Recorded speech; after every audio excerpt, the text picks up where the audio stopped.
Welcome to the Secrets of Confident Women podcast, where you'll learn all the best tips, tricks, and practical techniques for building the confidence levels you've always wanted. With inspiring interviews, real-life examples, and game-changing insights, this podcast is for women who know that mastering the skill of confidence is one of the most important things they'll ever do. Hello and welcome to the Secrets of Confident Women podcast. I'm Anastasia Adams, and together with my business partner Jody, we run Rise Women, a business dedicated to helping all women make confidence their new normal. I am so excited to be interviewing another amazing and inspiring guest today because this woman, from my perspective, just oozes confidence. Today I'll be chatting with Robyn Flemming, the author of Skinful, which is an incredible memoir of addiction. Robyn is a freelance editor with clients across the globe, and that is no exaggeration, with the exception of maybe Antarctica and the moon. I don't think there is any place in the world that Robyn hasn't visited, lived in, made friends at, or run a marathon in.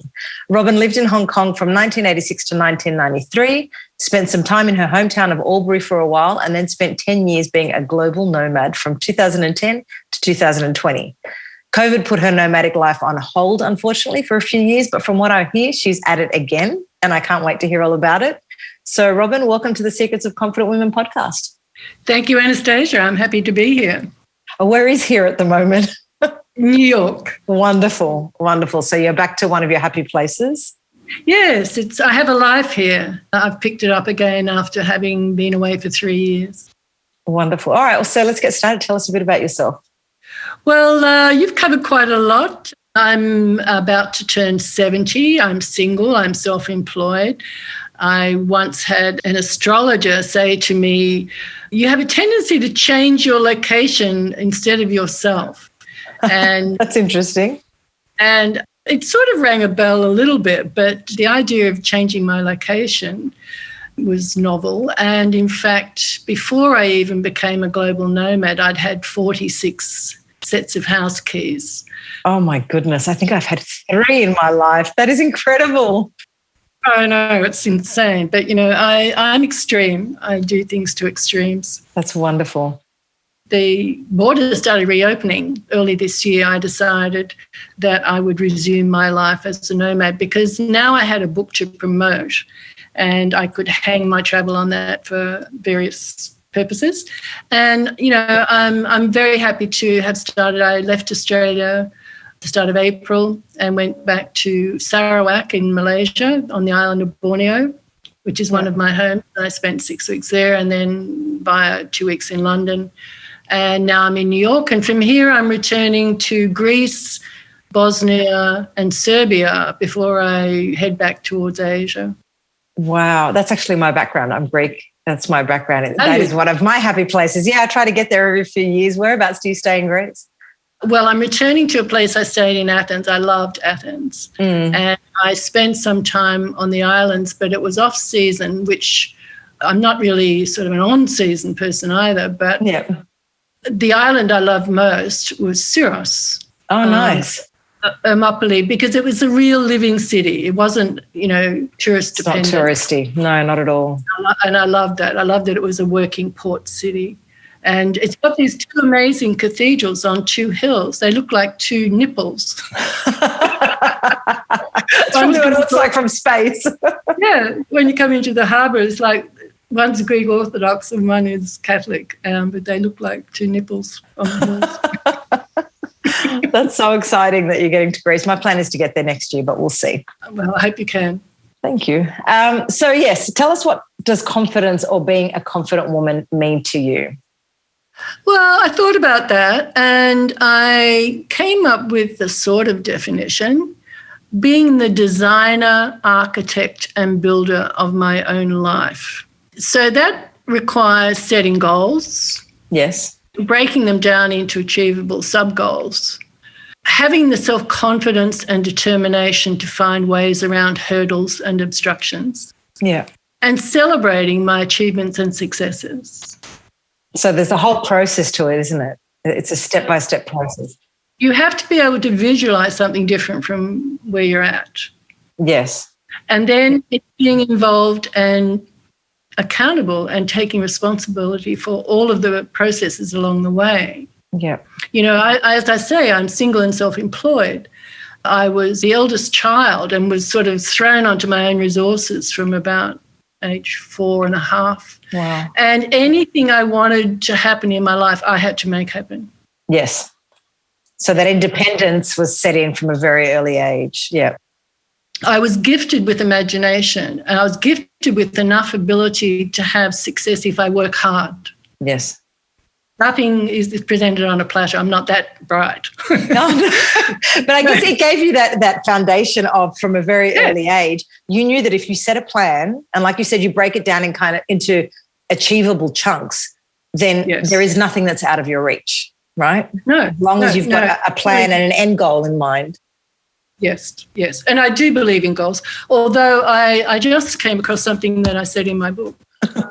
It's also important to, I mentioned something that reminded me of and I'm quoting now, of the transformative power of trusting in and flowing with the process of living and of not always trying to shape an outcome. Yeah. So I think we somehow have to find a balance between separating out what's your stuff to do and then enjoying the process of seeing things manifest. Yeah. And accepting that sometimes you will divert from the path and sometimes it's in your control and sometimes it's not, and just kind of trusting in the journey, I guess. Yeah. I think it's a challenging, straddling process, but, it means that you are being the designer and architect and the builder of your life. But you're also a participant in a process that you're not in total control of. And what we learn in life is how to roll with those punches. Yeah, absolutely. How to pick ourselves up. Yeah, and there's that element of there is a certain amount of control, but sometimes you do need to let it go, don't you? It's not a case of life is happening to you. No. You are in the driver's seat and you are dictating which way your life goes, but there are some things that are out of your control and you just need to accept it, learn from it and move on, right? Yes. I mean, in any relationship we have, we can't drive a relationship totally in any direction. No. That's another example of where you have to find, the give and take. Yep. We do our part and then we can't control what comes back at us. Yes. And we have a relationship with, let's call it the spirit of the universe or whatever, and we have a relationship with ourselves, and we have to give and take with ourselves as well as with other people and the larger forces that operate in our lives. Yeah, absolutely. It's all an adventure. That's what's really fabulous. Well, if anyone understands adventure, Robyn, it's you. Because I was just reading this book and honestly, it was one of the most incredible books I've ever read because I'm reading it just going, how is it possible for one person to fit all of this into one lifetime? It's like you never sat still. Half a lifetime so far. Right. Up until this point, how have you done this much? You could find 100 different people and put their lives together and they haven't visited as many places and had as many experiences as you have. And I just find that incredible. That feeling of it's never enough. I want more. I want to try more. I want to do more. I want to experience. I want to meet new people. I just find that amazing. Yes, but this is also characteristic of an addict. Yes, I can see that. Yes, more. It's never enough. But my book is about my addictions, my different types of addictions. And I explain why I believe I developed this part of my character. Yeah. There are positive addictions too, and now there's not much in my life that's evil. It's all pretty positive, it's for good. Yeah. That is something that I realized there was this kind of anticipation and this almost like an anxiety as I was reading the book going, oh my God, what is going to happen next? And where is this going? And is she going to beat this? And how do you work through this situation? But at the end, there was a sense of peace. There was a true sense of, right, you are exactly where you need to be. And I felt that throughout, that you were always exactly where you needed to be. But at the end, there was a really overwhelming sense of, it was like a happy ending for me at least. There was a really beautiful sense of peace. And you could follow that journey and go, all right, that's where it ends. And it's great. And obviously it's not where it ends, but from the book's perspective, it was a really beautiful place to finish, I think. Well, the title Skinful means three things. I was very aware that anyone other than Australians or probably the Irish don't know the term skinful as meaning having had enough alcohol to make you drunk. So I needed to explain that. So skinful means we use that term. I've had a skinful. And but in the context of the book and my personal journey over the years that are covered in the story, it also means shedding an old skin for a new one, which I do frequently. Yes. And ultimately being comfortable in your own skin. Yeah. Now, the working title for this book, if I can just digress for a moment, was Where in the World Are My Orange Underpants? See, I've read the book, so I get that. And I love that at the end, you don't even know where they are. Yeah. you don't know where you left them. And for anyone listening, they just go, oh my God, she's left underwear somewhere. There is a backstory to this, but I could totally see that as a working title for this book because it just makes sense. Yes, and the idea was that ultimately, I wore them over my running shorts, and they were like superheroes outer underwear in bright orange. But, ultimately your power lies in you. It doesn't lie in, a pair of super underpants. No, well, I guess it's what they mean to you, right? And what they represent for you. But you decide that. Yes. So tell me, when are you the most confident version of yourself? I may just read my thoughts on this because it was a very interesting question. These were all interesting questions. I have never been as confident of myself and as comfortable in my own skin as I've been in my 60s. Wow. It took a while. In my late 50s, I finally accepted I was having to trade off too many things that are important to me if I wanted to keep drinking. Mm-hmm. Things like self-respect, honesty, authenticity. Now I'm able to let who I am on the inside show on the outside. And we know the narrative arc of the book is how I'm perceived by two total strangers. Yes.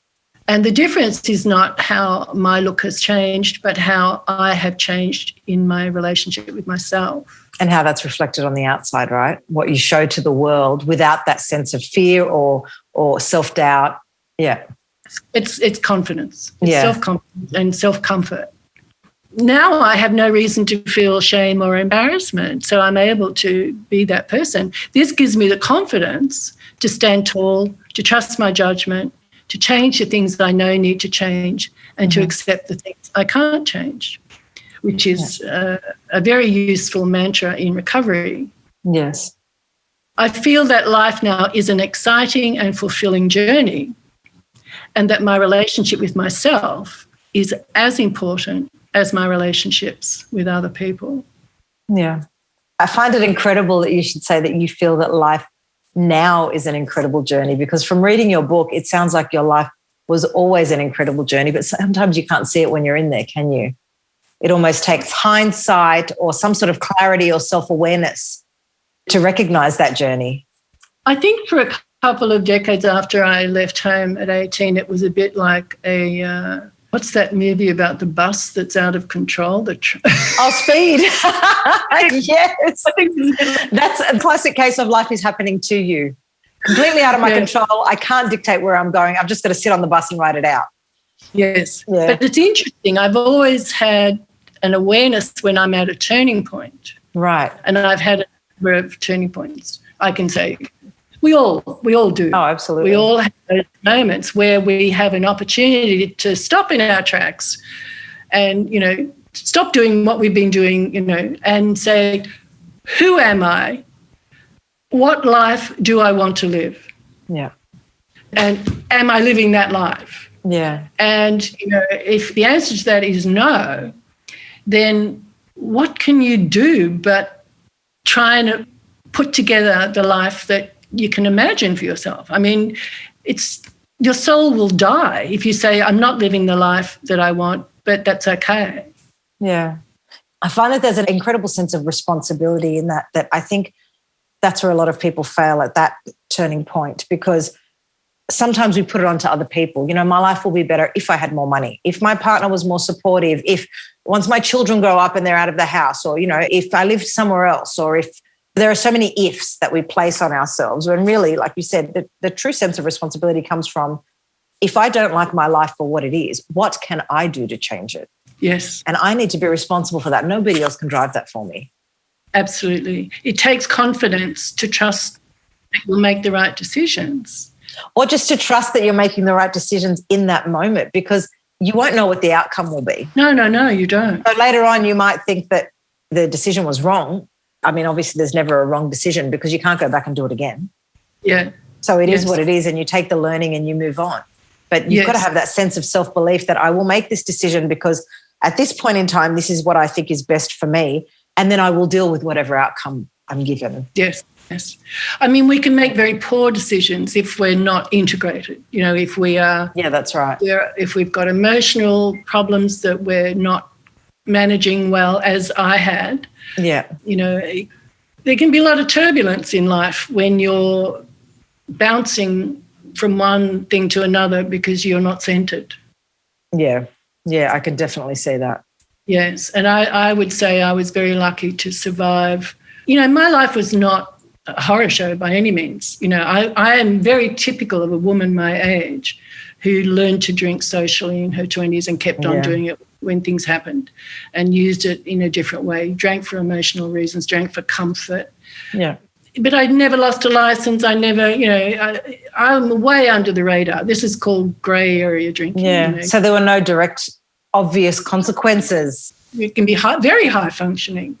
You weren't stumbling down the street or, you know. Well, I did. No, but I mean in terms of aimlessly wandering, like you said, because you'd lost your license or because you'd been locked up for it, or it was just very much an under the radar sort of thing. I was running marathons.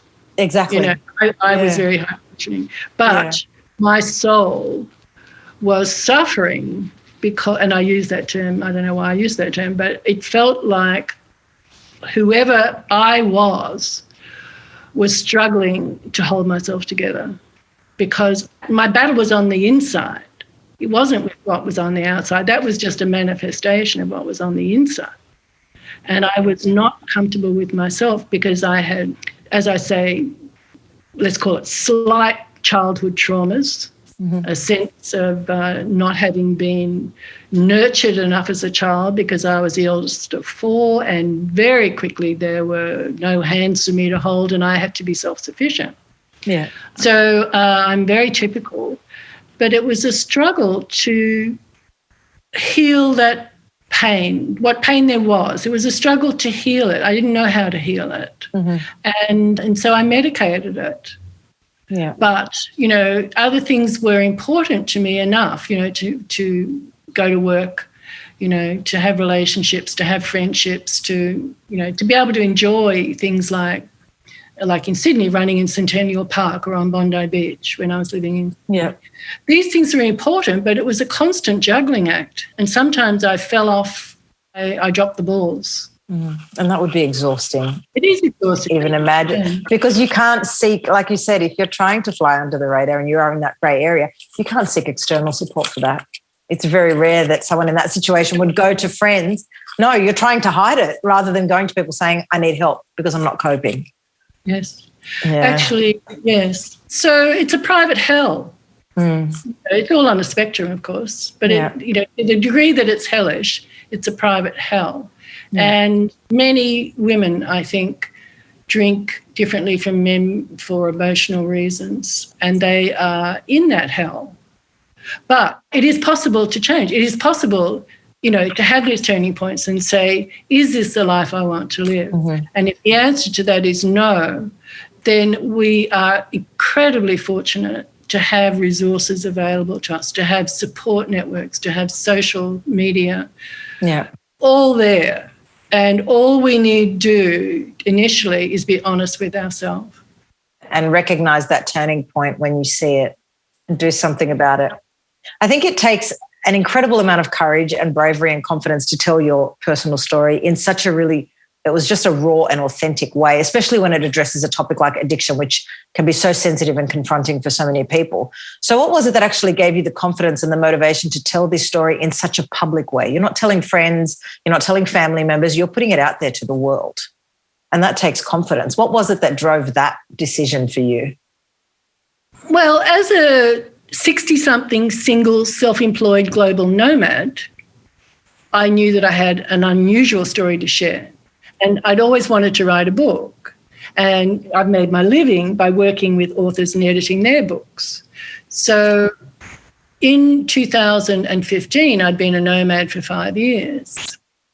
I decided I would write about this life because I didn't know anyone who was living the life that I was living, and I knew that I had ability to write, but I'd never written a book of this type. It would be a learning process.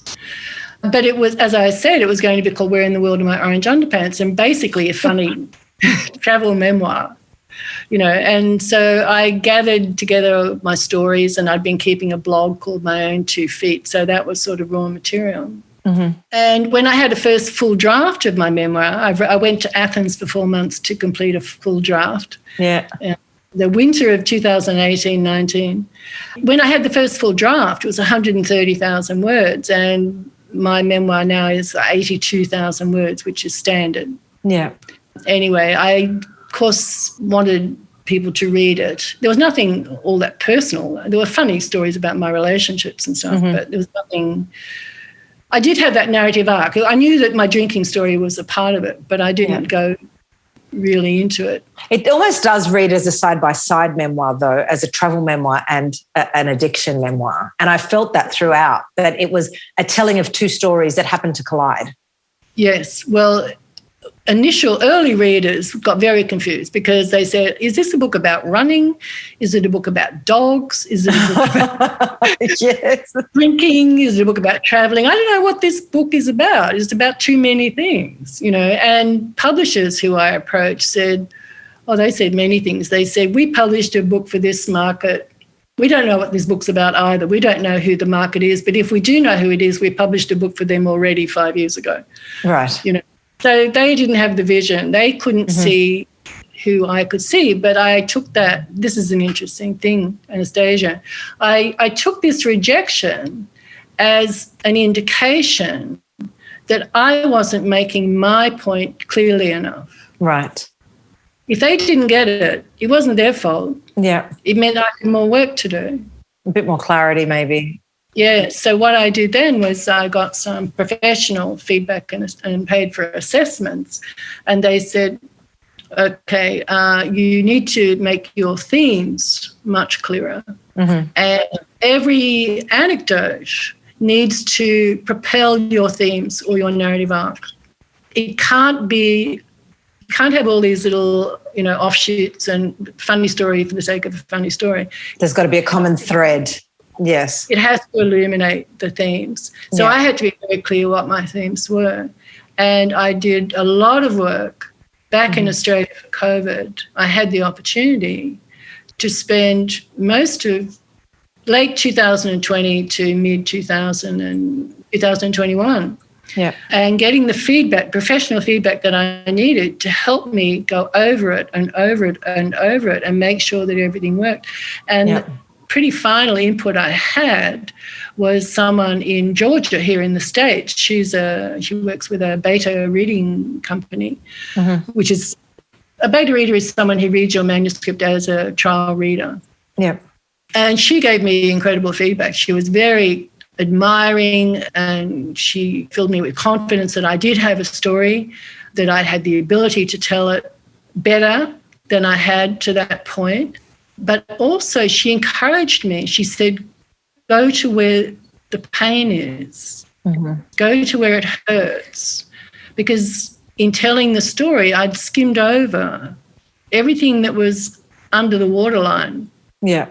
Under the wine line. There's actually a really interesting passage on page 41 that I found interesting, and I think it may be because I saw that word, everything we do is around confidence. So I saw that word confident and went, oh, there's something in here. And I found it so relatable, and I think so many women could find it relatable. You say, it had been a horrible year. I'd gone into it feeling confident and excited by the potential and challenges it held, but the energy I had put out hadn't given me any of the returns I'd imagined. Now battered and bruised by the blows to my self-confidence and by the breakdown of relationships with people I respected and liked, I would have to dig deep and rediscover my own strength and resilience. And I thought this paragraph was so powerful because I think so many women have instances like this in their lives where they feel that their self-confidence has been battered and bruised. And for you it was certain catalysts, for other women it's other things. Yeah. But I was curious to find out, was this a hindsight realization for you at the time that you wrote the book? Is it something you realized at that point, that this series of unfortunate events had taken its toll directly on your confidence? Or was it something that you actually felt in the moment that it was happening? Was there that self-awareness around the impact that this was having on your confidence? At what point did you see that? I was aware of it at the time, but in the final work I did on the manuscript, where I was looking at the emotional content more closely and adding more reflection. Mm-hmm. This book contains narrative, stories, self-contained stories almost, and conversation, and the reflections are the parts that the reader can put themselves in the story. Mm-hmm. They may not be able to put themselves in the story where I'm climbing a mountain in Nepal or running a marathon in Iceland, but they can put themselves in a story where it's about emotions. Yeah. So, I was aware when I was adding those sort of reflective passages that these were making it a far better book, because this is what the reader would relate to. But when I had that experience itself, I also was aware. I was in I'd had a terrible year in Hong Kong. I'd had friendships break down through mixing business and friendship. Yeah. I had been humiliated in business meetings because I hadn't done the work I needed to do to prepare for them. I was drinking every night to cope with this feeling that I was floundering in this life that I'd created. Mm-hmm. I'd overstretched myself. So I went as far, and I was living in Hong Kong, and I dismantled everything. And I said, I'm going as far away from here for a break as I possibly can. Where is the furthest place on the planet from Hong Kong? The Outer Hebrides off Scotland. You literally picked the furthest point from Hong Kong. I did. And it was winter, and it was bleak, and it was cold. So I went there so as to be as far from that experience as possible. Mm-hmm. I think I recognised I was at a very low ebb in terms of my self-confidence. I needed to put myself in a remote, beautiful, natural environment to clear my thoughts and get perspective on this year I'd just been through. Mm-hmm. And I say in the book that I saw the start of a new year, and it was also the start of a new decade. And I'm a big one for starting things on the first day of the week, month, year, century, millennia, These are all opportunities. Yeah, absolutely. So I saw it as the opportunity to make a new start, and I would change the things I could. Mm-hmm. But I didn't at that time change the one thing that was really underpinning everything else, and that was my dependence on alcohol, white wine. I find it fascinating that you said you knew that your self-confidence was suffering, and yet, and we talk about this all the time, that you can be confident in some areas of your life and not in others. And you were quite aware of the fact that your self-confidence had taken a blow. And yet you still had the confidence to leave everything behind and start fresh somewhere else.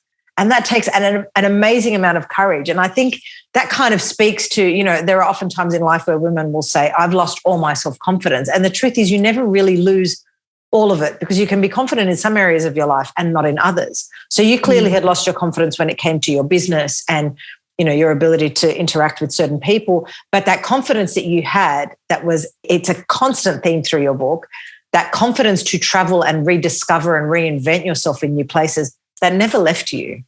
It didn't matter how much your confidence was affected in one area of your life. You still had the confidence to move to the other side of the world, literally. And I think that's something that a lot of women can take away from this, that, you may be out of work for 10 years because you've had children or something's happened, or, you've been a carer or something's happened in your life and you lose that sense of self-confidence. But it doesn't mean that your entire perspective of confidence is gone. There are still things that you have confidence in. It's about kind of digging really deep and rediscovering it and bringing it to the surface, I think. I think there's something to say for doing, a SWOT analysis on yourself occasionally. Yeah, absolutely. A self-check. Yeah. Or doing it with someone who can give you an outside perspective and say, but you've got these skills, you've got these qualities. Just to be reminded, because we're habitual beings. For someone who's nomadic, I love routine. As soon as I arrive somewhere, I set up my routines. It used to become funny because I'd have the same thing for lunch every day. If I was in Florence or Budapest, I'd find, a favourite thing, and I'd say, if I want something different for lunch, I have to change countries. That's fantastic. I get caught up in my routines, my rituals. It's not funny. Yeah, but a SWOT analysis, I think, is useful because we forget that we have some abilities, or we forget that they actually have names, that they are a thing. Yeah, because our brains are just primed to pick out the worst in our lives and where we've failed and where we haven't lived up to the standards that we've set for ourselves. But every time we achieve something amazing, like just the fact that you left a life that you'd created and invested so much time and effort and money into and picked up and moved to the other side of the world, that in itself is an achievement. But we don't see it at the time, right? We just go, oh, my life is not working for me and I'm just going to move. But your confidence has gone in one area and it's come up in another. And I think so often as women, we don't recognize that. Yes. We pass over that strength that we have in making change because we are feeling battered and bruised. When I was back in Australia recently, I had an opportunity to go through some things I'd had in storage for 10 years. And I found some old journals from the 1980s when I was in my early 30s. And, I'm constantly dithering about men, and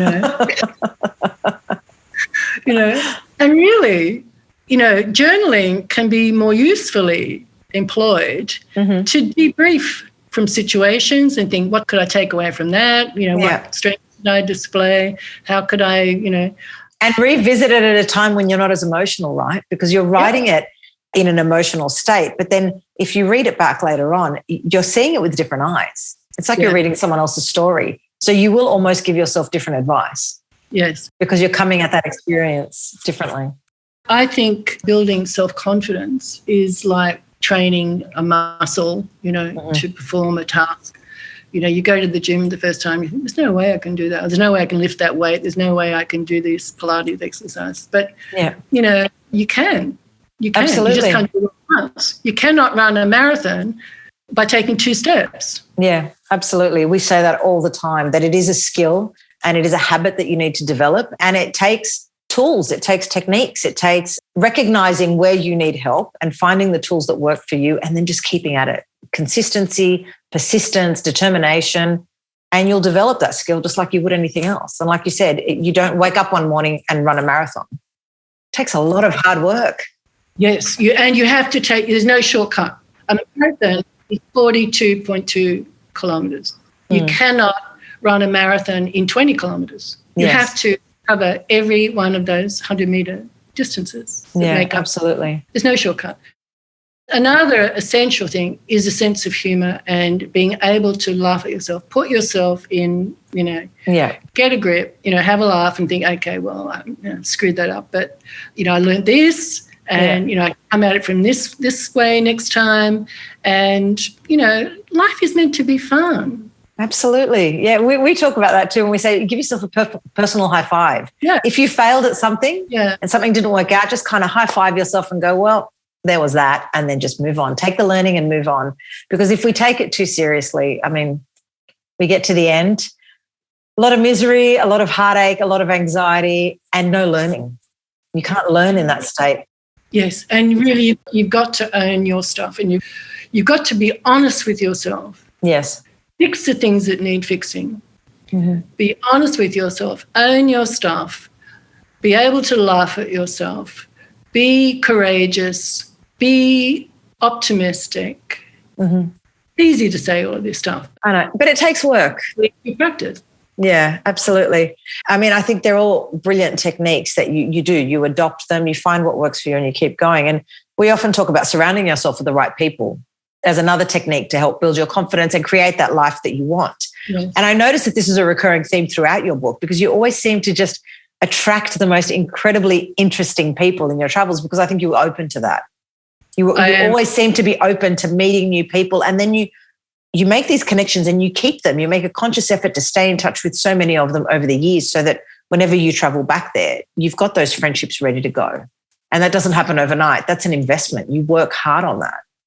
And you speak later in the book about the people who you met in your meetings and how they inspired you. What is it for you about having certain people around you that gives you the confidence to want to become a better version of yourself and to create that life that you want? Well, I'm very sociable. I need a lot of time to myself. I really need a lot of time to myself. I work from wherever is home. Yeah. And in my downtime, I still need a lot of time alone in my head. It's no longer like a part of the Bronx where you wouldn't want to go alone after dark. Yeah. You're not afraid to go in there and have a look at what's going on in your head. And it's working with you, not against you anymore. Yes. That's great. Quite a nice place to be, and I enjoy being there, and I amuse myself and everything. But I'm very sociable, and I can make quick connections with people who feel like my kind of people. But also there can be people I meet in a very fleeting way who I only have the dimmest perception of. I know nothing about them, but there's something that makes me think, I'd like to stay in touch with you and get to know you. And so social media and Facebook have just been extraordinary. Tomorrow morning, I'm going down to the Lower East Side in New York here to have coffee with a guy I met on a subway platform 7 years ago in New York. That's amazing. I just met a guy on a subway platform. We're having coffee tomorrow after 7 years.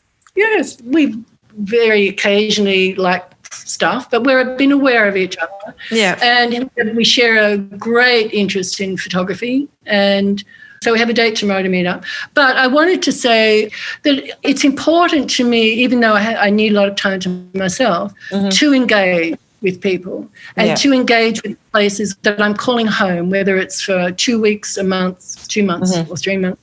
But is it a certain type of people that you are intentional about keeping in your network? Is it the type of people who encourage you, who make you want to be a better version of yourself, or who add some sort of value to your life, or you can see that you add value to their life perhaps? Yes, it's about some of all of that. Yeah. I want the same quality connection anywhere. Yeah. So I don't need drinking buddies now, for example. Yes. And I sat at a lot of bars late into the night with a lot of people for many years who really I wasn't interested in at all, just so I could keep having another drink. Because they ticked that box at that time of your life, right? Yeah. They were that person that you needed at that time. Yes. But, now it's important to me. This thing about engaging with people who make me, a better version of myself is very important. Yes, of course. I want to find that person brings out my empathy, compassion, my humour, that they interest me, that I interest them, that they're interested in things outside of their own little world. I look for these qualities. A broader mind, a different perspective. I do want, when I make a strong connection with someone, to feel that I'm learning from them, that, I have a lot of room in my life to squish up to allow someone else in. It's funny, it's not like there's only a limited capacity. I know a lot of people who seem to have very limited capacity. And I found that a little going back to Australia for the 2 years of COVID. I went back to my hometown. Everyone's got their social networks already. And they're not interested in expanding them. They don't really have space for a single woman who's pushing 70, whose life is completely different from theirs. Yes. Like even my brother hasn't read my book. Yeah. My sister's not interested in reading my book. Their lives are much more closed. Well, I suppose in that respect, you'd then surround yourself with the same type of people, right? The same type of people who like to live their lives in smaller bubbles. Whereas I find that the people that you're connecting with are so much more kind of broad-minded, and they're open to seeing the world and learning from new people, because like attracts like. So if you're that person and you need these people, or you want these people in your circle to create that lifestyle that you want and to have that network and those connections, then you will attract the same types of people.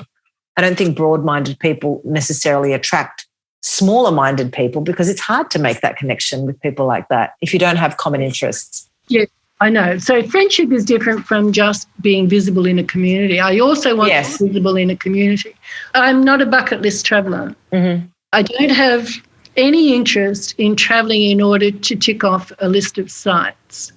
I want to have experiences within, to be a part of a community, to try and create something in a community. I've created communities. I created a community of women working in publishing in Hong Kong. In Australia, I created a community of dog lovers who would bring their dogs to the dog's breakfast once a month. I tried to set up a dog's breakfast in Hungary, in Budapest. But, you know, a friend called me a border collie because I'm always herding people. But but could I just read, there's just a scene in my book that explains this. I used to do a morning run in Ubud in Bali. It was a very short street, and I described what the street was like and the people who I would see there every morning. And we would greet each other.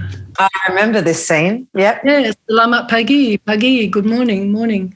And I say, these people couldn't know how much pleasure it gave me to be one of them, one of the regulars in this place, an extra in their story, because I've just explained how they are an extra in my story. Yeah. Someone they were now used to seeing each morning, the foreign woman who jogged up and down the cracked roadway in a kind of rapture as the sky lightened. So one of the triggers to my poor behaviours, of which there are many examples in the book, my dummy spit, is feeling that I'm invisible. Right. And this goes back to childhood stuff of being neglected, well, perceiving that I was neglected. Yes. So if I walk into a store and someone behind me gets served before me and the person serving appears not to even see me, I'll get very stroppy. I mean, I try not to, but I do. That's your trigger. Yeah. It's a trigger. Yeah. You know, so it means a lot to me to be in a place and have a routine. I enjoy routines. See people doing their routines, but for them to see me too. This is me to me. So these people I don't have to have a friendship with. I just need to engage with them, and that it can be saying good morning every morning. And I suppose there would be confidence that comes from that, because once you engage in that way and you do feel that sense of community and you do feel like you're there because you live there, you're not a tourist in that area. Yes. You then live your life differently, don't you? Because you're living as one of them. You're not living as a tourist. I haven't come to, like you said, tick off the sites that I've come to see. I want to drink coffee where you drink coffee. And I want to have dinner where you have dinner. And I want to walk the back paths that you walk when you go to work. And I want to do karaoke in a bar with the woman who cleans my hotel room. Right. Yep. Yeah, I think that says a lot. For you surround yourself with the people who you want to give you the life that you want. And if you want that life of feeling like you're a part of a community, then you engage with the people who will give you that sense of community, right? Yes. So there's this bit in chapter 23, and I found this interesting because my ex-husband has done Kokoda Trail, and he said it's one of the most challenging and rewarding experiences he's ever done. You talk about trekking the Kokoda Trail, and just after you'd climbed up to the Amida Ridge near the end of the trail, you say, I sat on a boulder for a while and had a little cry. And a little later you say, there was nothing to say I couldn't achieve whatever I set my mind to. So for Jodie and I, this is the epitome of confidence, that really deep knowing that I can do anything I set my mind to. And I'll find a way. There's always, it's like water. It will always find a way in. And that's deep sense of belief that I can do anything I try. Everyone knows Kokoda Trail is grueling and it's character testing. And I can only imagine the thoughts that you would have had at that time on that boulder that led to those really strong emotions. Were there times throughout the trek, though, where you lost that sense of self-belief, that kind of it wavered? And if so, do you have any techniques, or what did you do to find it again in order to keep going? Because I think it's a metaphor for life. There are times where, life will be grueling and it challenges us in ways that we've never imagined. And it takes something to dig down and find that sense of self-belief again in order to keep going. So do you have any, advice or any techniques where you feel like I've hit a wall and I need something, I need to find something to keep going? I hope this will answer that question, Anastasia. I thought about that a lot. Kokoda is very tough. Yeah. And I was very respectful of how difficult it was going to be. And I trained appropriately. Yes. So that I had the best chance not just of completing it, but of enjoying it. Yes. Different experience altogether, right? Completing and enjoying. So that moment when I knew that I would finish, Yes. it was very tough. They were tears of happiness that I shed near the end of the trail. Because I'd set a goal, I'd figured out how to achieve it, and I'd taken all the necessary steps to get there. So this is a constant theme with me. Yeah, absolutely. And that sense of accomplishment.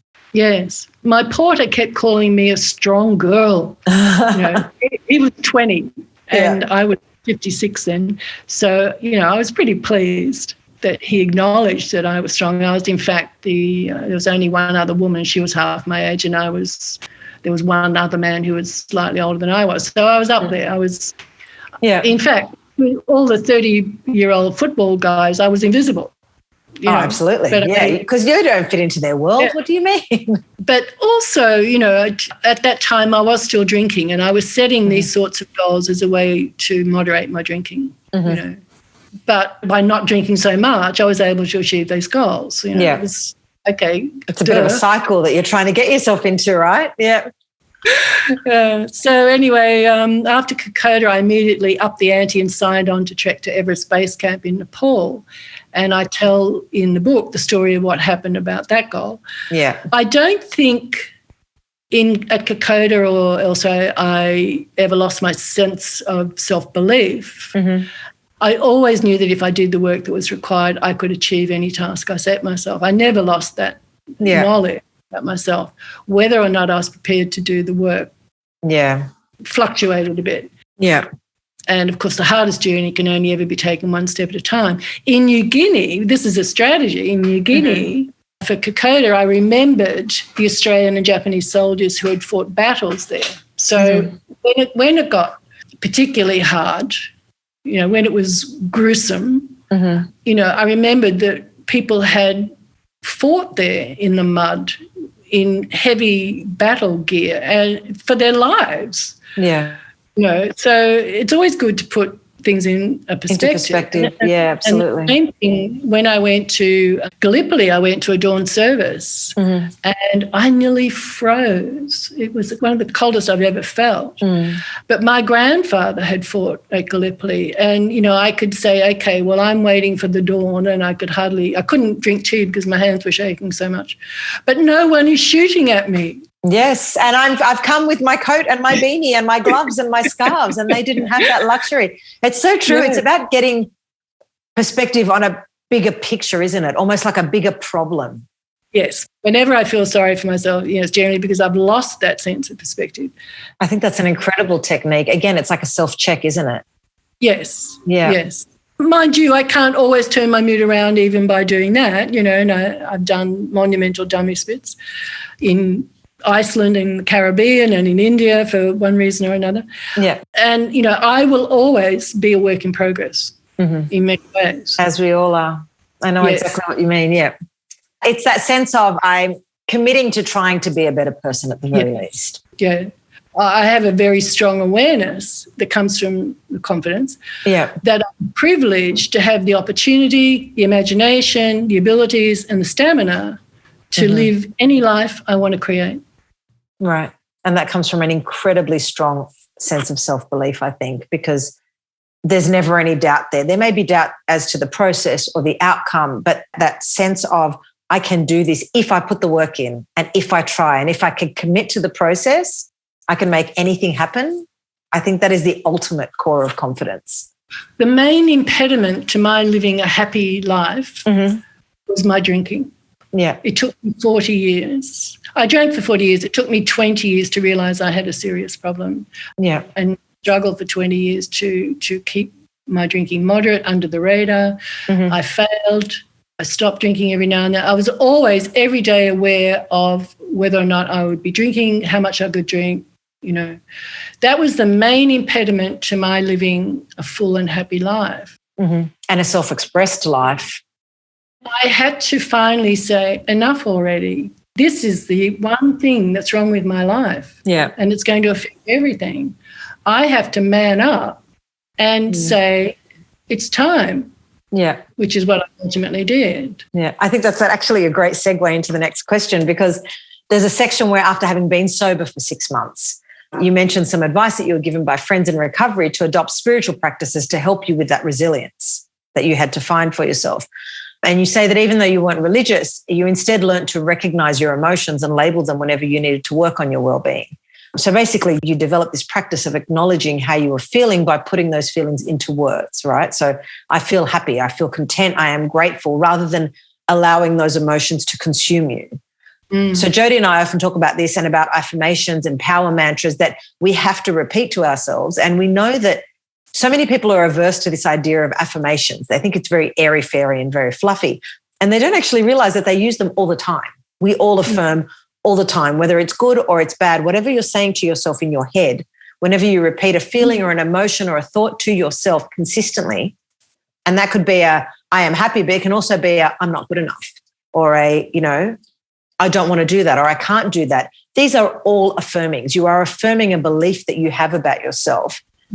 So how do you feel that these affirmations that you're repeating to yourself at this time in your life, I feel happy, I feel content, I am grateful, how did these affirmations help you create the mindset that you wanted? And how valuable do you think that they were in maintaining your sobriety and that sense of confidence in being able to maintain your sobriety? I don't know that I use affirmations as a tool in quite that way, although I would benefit by doing that. They had the same effect, yes. But we do need to be careful of the messages we send ourselves, because they do manifest. Yeah. I think my thing was that, they are powerful aids in framing our thoughts, but I think we have to be authentic as well. Yes. So you can't impose that stuff from outside. It's somehow got to come up. So I'm sort of taking a different tack from you, but I do totally get what you're saying, and I do totally, we have to be very careful of the messages we send ourselves. Yes. And veer heavily on the positive side. Well, our brains are primed to go to the negative. It's our primal instinct to go to the negative. So I think that means that if you want to have a positive and happy and self-expressed and self-fulfilled life, you intentionally need to push yourself to the positive, because our natural default is negative. Yes. And this is where self-compassion comes in as well. Yes. That may be true.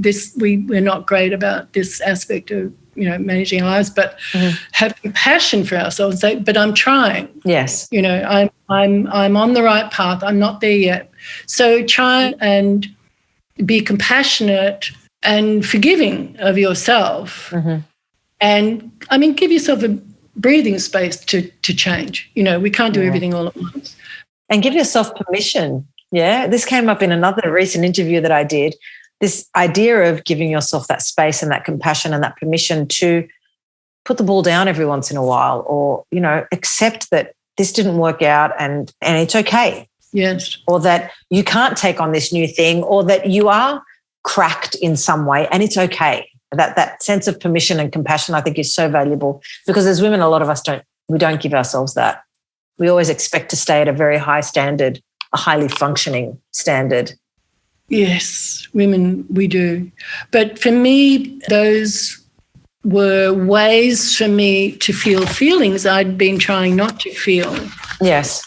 And I say in the book, when I stopped drinking, I no longer awoke in fear after a night of drinking, anxious about what I might find or recall. I was more aware of my surroundings, of things that were not me. I was better able to see beauty in the ordinary, everyday world, and to consciously acknowledge the pleasure I felt in noticing small things, a shaft of light in the market hall, the taste of hot banana, the wrinkles on the face of the flower seller, the sound of laughter. So when I used I feel happy, I feel grateful, I feel content, this was a way of acknowledging feelings that I had been trying to numb. Yeah. But also I needed to acknowledge when I felt uncomfortable feelings. I feel sad, I feel disappointed, I feel lonely. These are not affirmations, these are acknowledgements. And labeling an emotion so that it doesn't consume you. Yes, and I needed to say, I feel lonely, I feel sad, I feel disappointed.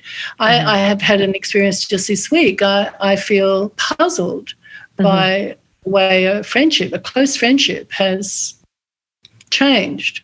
And I didn't know what to do with the feeling. And I said to the person, something's different. I don't understand it. I'm puzzled. I feel sad. And their response hasn't helped me at all. So I'm still left alone with those feelings. Mm-hmm. Now, a part of me wants to lash out, unfriend them on Facebook, do all that stuff. Yeah. The saner part of me wants to just say, just let it be. Take your hands off the steering wheel with this one. It's probably got nothing to do with me. Mm-hmm. Most likely has nothing to do with me. But, I'm used to having some of these feelings and knowing how to deal with them instead of drinking a bottle of wine over them. But one of the first ways to deal with them is to recognise them, right? Yes. Yeah, and I think that works for negative and positive feelings. One of the best ways to make the most of them in your life and truly feel them and be able to move past them is to label them and recognise them. Yes, yes. And not just let them kind of cloud your judgment and blur your thoughts. Yes. There's a great part towards the end of the book where you say, and I think it ties in with this well, you say, I was starting to better understand that my thoughts and beliefs could influence how I feel about whatever was happening. My feelings didn't need to be the boss of me. Yes. So how do you think that intentionally managing your thoughts and feelings can help you regain control of your life and boost your confidence? What connection do you think exists there? Well, that all came from this relationship with my father where he was the boss of me in ways that I considered were unfair and unjust and randomly violent and I didn't want anyone to be the boss of me. And yet, ironically, I created a situation where my addiction was the boss of me. Certainly, I need to use both. I need to feel my feelings, acknowledge my feelings, but then stand back from them. Don't be ruled by them. Yes. I can act completely erratically if my feelings are in control. Unchecked, yes. Yes. So I'm far better if I can put them in perspective, stand back, learn when to say, okay, you need to change this, and someone else needs to change something, so I'll feel better. I'm in control, but I need to know when I need to change something, when not to change something, as in this relationship with this friend. So certainly, bringing all my faculties to play. So you can only do that, I think, when you're confident that, you've got this amazing sort of machine at your disposal and it's got all sorts of capabilities. And, we can make it function incredibly well if we use all the bits. In our best interests, right? We need it to function in our best interests and do what's best for us and work with us, not let it run riot and work against us. The other thing I do is I like to take very early morning walks, 5:30, 6 a.m. I really love doing that with a friend because it's often not light yet. The start of the day is a very positive time for me, and there's an intimacy walking side by side with someone, and just, what's said on the walk stays on the walk. You get that support. You get a lot of affirmation, a good friend. But I also use professional services when I need to. I talk to a counsellor because a lot of this is new to me. I've only been sober for 11 years. So a lot of people have learned through having long relationships, bringing up children, a lot of life lessons I've not had the opportunity or the willingness to learn. Yeah. So I seek the same way I did when my book got to the point where I needed someone else's perspective on what needed to be done. Yes. I do a Zoom session with a counsellor every fortnight through an Australian service. It's great to kind of create that sense of external perspective taking because other people can see things that we can't. Yeah. We're in the middle of it. Yeah. And you need someone to kind of clear out all that dust and just go, this is what you need to focus on, or at least to drive you towards that and to give you the tools to equip you to not be bogged down by all that emotion and, all those feelings. I think there's value in that with counsellors, with coaches, with mentors, with having those people around you who can support you at a time when you feel like you need something extra, more than you can offer to yourself. Look, I apply that same rule in all parts of my life. We are in charge of our own lives. We can decide how we want to use our lives. I don't want to spend it ironing. Neither do I. Neither do I, Robyn. No, I don't want to spend my life washing dishes. I don't have to. I really don't want to. But there are things you can subcontract, and I decide myself what I'll subcontract, And my mother could never understand why I'd have it clean. And I'd say, well, for a start, what would take her 2 hours would cost me this much money in lost income. But she doesn't quite. True, yes. She didn't quite understand that thinking. That's a simple formula. The opportunity cost of my time cleaning is too great to clean. Yeah, that's right. Work. And a lot of your work was virtual, right? Remote, yeah. But you could work from anywhere at any time. So your time is, so it's not like you're sitting in an office from 9 to 5. No. Your time always has other value. Yeah. That you don't want to spend cleaning. And I had enough confidence in the validity of how I choose to use my time. Yes. It's important to me to read, to watch good films, to watch documentaries, to get exercise, to prepare healthy meals. I put my time into areas that support the life I want to have. Yes. And things that don't interest me, that take up valuable time, I'm confident that I'm better off spending the money to pay someone else to do that. Outsource it. Yeah, absolutely. Yeah. And that includes some counselling in areas where I'm not sure-footed. Yeah. So, yeah. Amazing. Well, we've reached the time in our interview where we do our Rise Women final power questions. So these are just, I think it's 5 or 6 quick, short answer questions. We ask everyone this at the end of the year. We do this amazing compilation where we pull together everyone's answers, and it's great to hear, different perspectives. So your first question is, what do you wish every woman knew? That it is never too late to make a new path to a different future. Oh, I love that. That's great, because that applies to everyone. What is your superpower? I think we've been over this. I think my superpower consists of 3 parts. My ability to visualise something different, which helps me to set my sights on an outcome or a personally meaningful goal. My determination to overcome obstacles along the way, and my gratitude when I've reached my goal. It's a 3-pronged superpower. 3-pronged superpower. Wonderful. So we have this shoe thing going on because Jodie and I love our heels. Heels or flats is the question. In my head, I'm thinking hiking boots. Am I right? No, just flats. Just flats. Okay. Yeah, a girl should be quick on her feet. I see them teetering on ridiculous heels, and I think they look very vulnerable. That's funny because I can run faster in heels than I can run in flats. I've never fallen over. I think that's my superpower, Robyn. I've never fallen over I think it must be. in heels. Yeah. Every time I fall over and hurt myself, it's in flats. Wow. And I think that's a mindset. Like, I love being in heels. I love the confidence it gives me, and it changes my posture, and I walk differently, and I walk more. I'm more sure on my feet in heels than I am in flats. So it's funny. Yeah, it's funny you should say that. Yeah, I sort of get what you mean, but for me, it's the opposite. It's flats. It's definitely flats for you. What is your favourite quote or rule that you live by? Joseph Campbell, your life is the fruit of your own doing. Complete control. You make it what you want it to be. I love that. Who inspires you and why?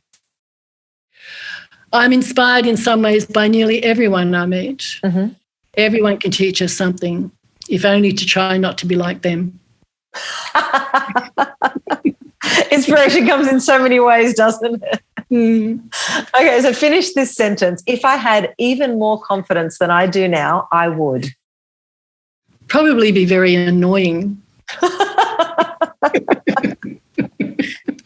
It would be hard to imagine you with any more confidence that you have. And I do. I find it fascinating that you say there were times in your life where you lost confidence, because in your book, and I strongly recommend that everyone reads this book, it's incredible that there are times where you say, I lost my sense of self-belief and my confidence, and yet you were still doing things that for most of us take incredible amounts of confidence. And yeah, I do. I find that fascinating. It does make sense that, yeah, if you had even more confidence than you do now, I don't even know what you'd be doing. Amazing. Well, that's it for today, Robyn. Thank you so much for agreeing to be a guest on our podcast and for having this amazing conversation with me that I know all of our listeners will love. I've enjoyed it so much. Thank you. And to everyone listening, thanks again for supporting Rise Women and for helping us get our message of confidence out to everyone. This has been an international podcast episode, so you will hear some background noise, but it's all good. It just adds to the authenticity of it. If you've enjoyed this episode, please feel free to like, subscribe, and share with your friends. And remember, as we always say, with confidence, anything is possible. Bye for now.